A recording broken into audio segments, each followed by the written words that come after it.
લિંગાવલીની અંદર ગુરુલિંગનો અદ્ભુત મહિમા કહેલો છે. જેને પોતાના સદગુરુ પર સંપૂર્ણ શ્રદ્ધા છે એમને શિવ ભક્તિની ઉપાસનાનો ફલ પ્રાપ્ત થાય છે. સદગુરુને શિવને અલગ ન જોવા, આવું પણ શિવપુરાણ ગ્રંથની અંદર બહુ ગુરુ પરંપરાની સુંદર વાતો કરે છે. પાષાણ શિવલિંગ, શિલ્પકારો જે પાષાણમાંથી પથ્થરમાંથી શિવલિંગ બનાવે, પાષાણ શિવલિંગ. આ ઘણી બધી લાંબાવલી છે. બાણ શિવલિંગ, કોઈ પણ નદીના જલપ્રવાહમાં કોઈ પથ્થર તણાતો લિંગાકાર બની જાય તેને બાણલિંગ કહેવાય. કોઈ પણ નદી, એમાં સપ્તગંગાઓના જલપ્રવાહની અંદર જે લિંગો નિર્માણ થાય શ્રેષ્ઠ સમજવા. અને સપ્તગંગાની અંદર પણ માતા નર્મદાના જલપ્રવાહમાં જેટલા શિવલિંગો નિર્માણ થાય છે, જેટલા કંકર એટલા શંકર. તેથી જ્યાં જ્યાં શિવાલયો સ્થાપિત, જ્યાં જ્યાં શિવાલય નિર્માણ કરવામાં આવે, શિવાલયમાં શિવલિંગ સ્થાપિત કરવામાં આવે, નર્મદેશ્વર મહાદેવ હોય છે. પહેલાં તો ગામની અંદર જ્યારે શિવાલય નિર્માણ થતું હતું ત્યારે શિવલિંગ લેવા માટે ઓમકારેશ્વર મહાદેવ જતા હતા, અથવા કોઈ નર્મદાના તટ પર પહોંચતા હતા. અને જે ડૂબકી લગાવનારા હતા એને ડૂબકી ઉપર તેને કોઈ શરત નક્કી કરવામાં આવતી હતી.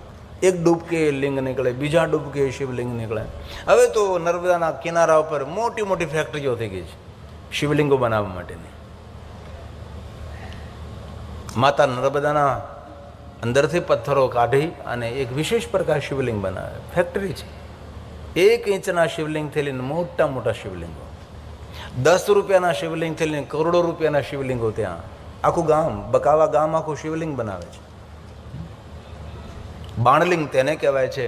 માતા નર્મદાના જલપ્રવાહમાં પથ્થરો વહેતા વહેતા જતા હોય ને કે લિંગાકાર બની જાય તેને બાણલિંગ કહેવાય છે.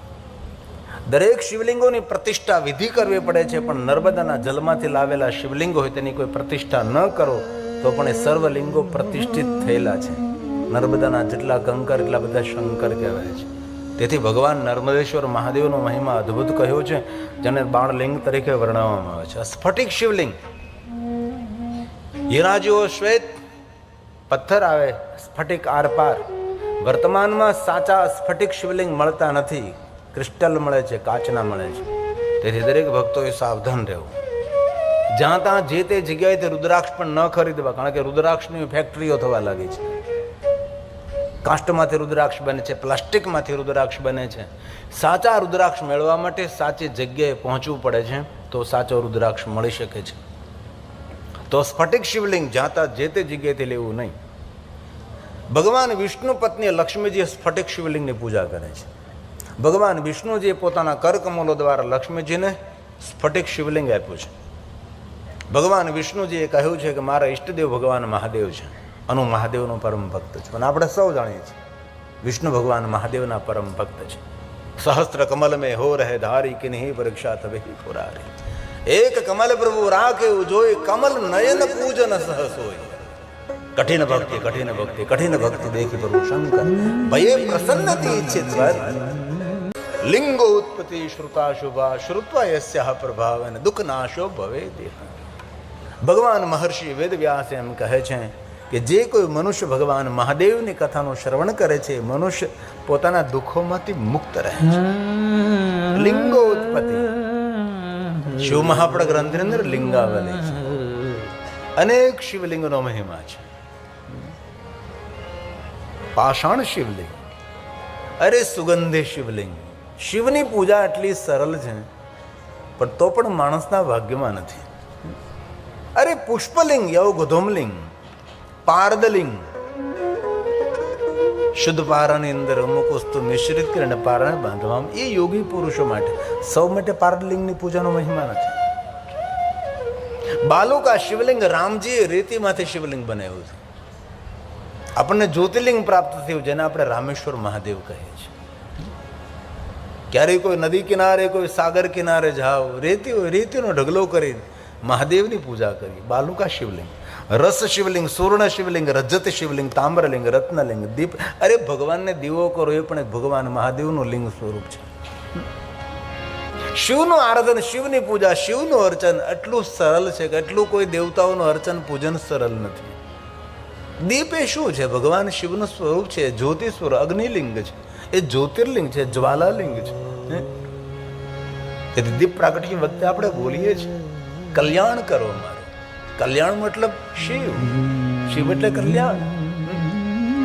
જ્યોતિર્લિંગ, કોઈ જગ્યાએ શિવલિંગ ન મળે, શિવાલી ન હોય, સુંદર દીપ પ્રજ્વલિત કરીને દીપનું દર્શન કરી ભગવાન સ્વયં શિવજીનું દર્શન. શુભમ કરોતિ કલ્યાણમ, સૌનું કલ્યાણ કરનાર, જ્ઞાન રૂપી પ્રકાશ આપનાર એ ભગવાન શિવનું રૂપ છે. તેને દીપલિંગ કહેવાય, જ્યોતિર્લિંગ કહેવાય, અગ્નિલિંગ કહેવાય, જ્વાલાલિંગ કહેવાય છે.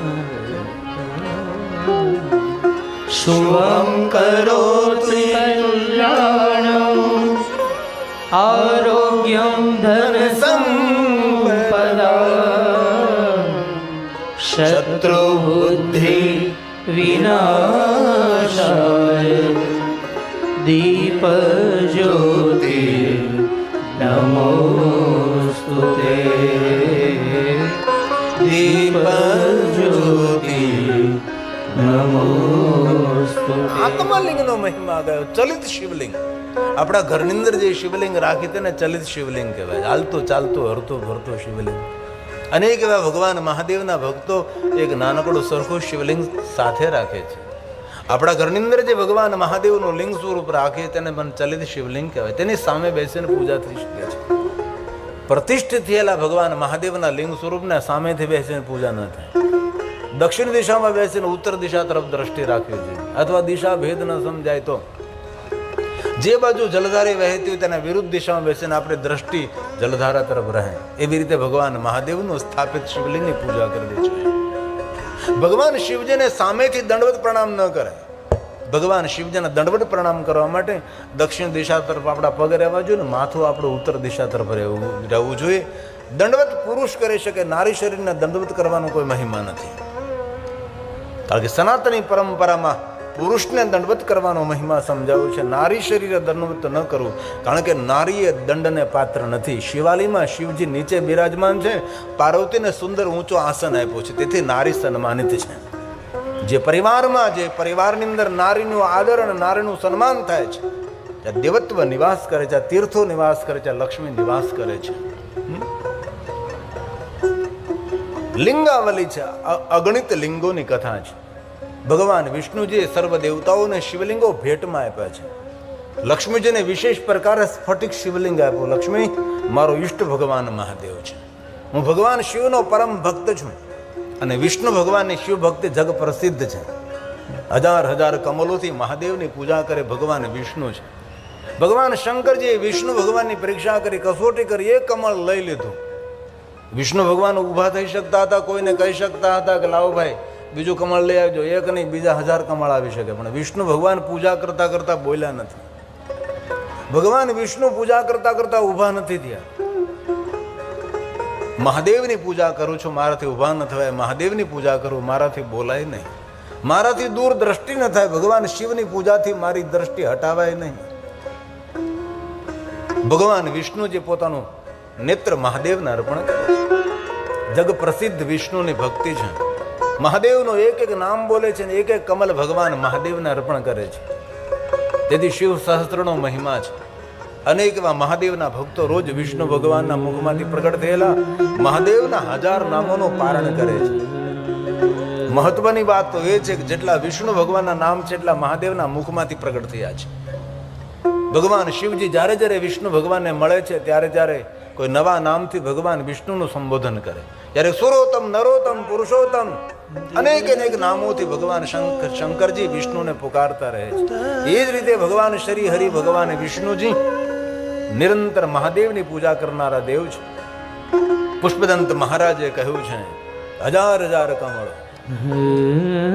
1000 અમાર કમળની બલિ, હરિસ્તે સહસ્રમ કમલ મલિમા, હરિસ્તે સહસ્રમ કમલ બલિમાધાય પદ. 1000 કમળોની બલિ.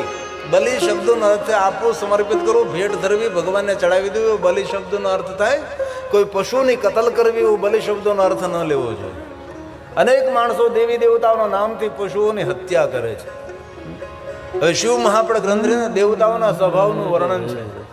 દેવ પ્રતિમાની સામે કોઈનો અનાદર કરો તો દેવતાઓની આંખમાંથી આંસુ પડવા લાગે છે. એટલા દેવતાઓ કોમળ છે અને કરુણામય છે. આપણે દેવતાઓની સામે કોઈ પશુઓની હત્યા કરીએ, કેટલું આપણું સનાતન ધર્મ માટે કલંકિત છે. હવે તો જાગૃત માણસોથી ઘણું ઘણું સારું થયું છે. આવા બધા સ્થાનોએ બલિ પ્રથાઓ બંધ થાય છે.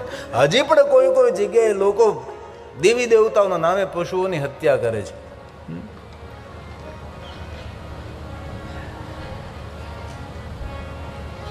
અમારે કાંઠાનો ગામ ઊંચા કોરડા નીચા કોરડા, આથી ઊંચા કોરડા નીચા કોરડાથી બાપુના ભક્તો આવેલા હતા, કથામાં મને મળવા માટે આવ્યા હતા.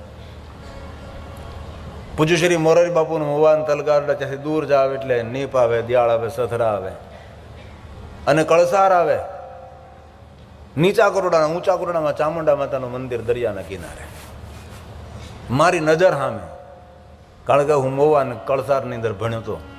અમે લોકો દર્શન કરવા જઈએ, ખુલ્લે માતા ચામુંડાને સામે બકરાઓ કાપે અને બકરાનો પ્રસાદ માતાને ધરે. આપણે માંસાહાર કરીએ ને એટલે આપણે લોહીનો ચાંદલો કરી દે, અને લોહીનો ચાંદલો ન કરે, જો મોઢું આમ કરે તો જિંદગીભર મોઢું આમ નામ રહે. પછી માયક અહીંયા રાખવા પડે આપણે. વારંવાર આ દર્શન કર્યું, વારંવાર નિહાળ્યું, હૃદયમાં કરુણા પ્રગટ થતી આ ખોટું કરી રહ્યા છે. દેવીઓના નામથી કેટલા કેટલા બકરાઓની હત્યા કરે છે. ન પ્રસાદની સામે દ્રષ્ટિ કરી, ન લોહીનો ચાંદલો કરવા દીધો. રોજ માં ચામુંડાને પ્રાર્થના કરી, માં તું કોઈને સદબુદ્ધિ આપ. અને આજે જાગૃત માણસો થયા છે અને ઊંચા કુંડા ચામુંડાને બકરાઓ કાપતા તો બંધ થયા. લાપસી ખાતી માં શરૂ થઈ. માં ચામુંડા એકલી એકલી લાપસી નથી ખાતી, હજારો ભક્તો આવે તેને 24 કલાક લાપસી ખવડાવે છે. બલિ શબ્દનો એવો કોઈ અર્થ નથી કે પશુઓને હત્યા કરવી. બલિ શબ્દનો અર્થ અર્પણ કરવો, ભગવાનને સમર્પિત કરવું. કેટલા કેટલા લોકો આવી પ્રવૃત્તિની અંદર સંકળાયેલા છે. અને વર્તમાન યુગની અંદર તો શુદ્ધ શાકાહારી રહેવું એક સાધના છે, ઉપાસના છે. વર્તમાન યુગનું મોટામાં મોટું કોઈ તપ હોય પવિત્ર ભોજન.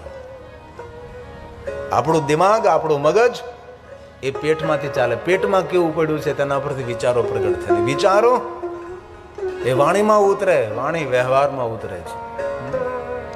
કથા સાંભળતા બીજું કાંઈ તો જો કે આપણો વિસ્તાર તો ડાયો છે, આપણામાં તો કાંઈ કોઈ માંસાહાર ન જ કરતા હોય તો સીધી વાત છે.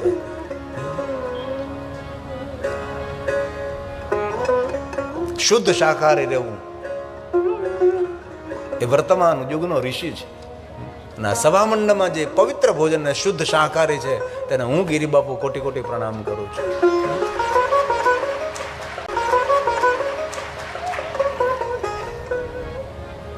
માતા બહુસરના નામે કુકડાઓની બલિ ચડાવે, માતા દુર્ગાના નામે કુકડાની બલિ ચડાવે. કુકડાઓ ખાય.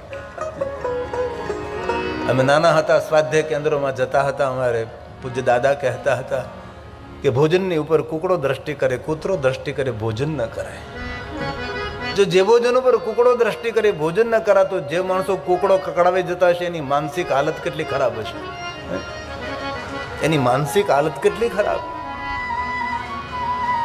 આખું વર્ષ કુકડા ખાઈને પાછો નવરાત્રીમાં પાછો બોલે, કુકડા તારી બોલી મને મીઠી મીઠી લાગે. કરવા કુકડો મીઠો લાગે એમ ગા. તેથી વર્તમાન યુગમાં પવિત્ર ભોજન, શુદ્ધ શાકાહારી આહારની શુદ્ધિ, વિચારોની શુદ્ધિ, વાણીની શુદ્ધિ અને વ્યવહારની શુદ્ધિ બની જશે. આ તો આપણે સાડું છે, કોઈ બીડી નથી પીતો, કોઈ તમાકુ, કોઈ માવો આપણા વિસ્તારમાં કોઈ ખાતા જ નથી. ગઈકાલે પણ કહ્યું હતું, વારંવાર કહું છું, આટલો પુરુષાર્થ, એટલી મહેનત આપણા જનકસિંહ સાહેબની. કોના માટે આ બધું? આ કેટલું સરસ લખ્યું છે, ભેળું કરે ભાલાવાળો. મેં નથી ભેળું કર્યું, આ ભાલાવાળાએ બધું ભેગું કર્યું છે. અને ભાલાવાળાની દર્શન, ધજાનું દર્શન અહીંથી થાય છે. શ્રદ્ધા એ જ શિવ, વિશ્વાસ એ શિવ. આપણી પરંપરા શ્રદ્ધા, વિશ્વાસ. કોઈ પણ ભગવાન હોય, કોઈ પણ ઈષ્ટ હોય, કોઈ પણ દેવતા, તેના પર સંપૂર્ણ અતૂટ શ્રદ્ધા, પૂર્ણ ભરોસો, વિશ્વાસ.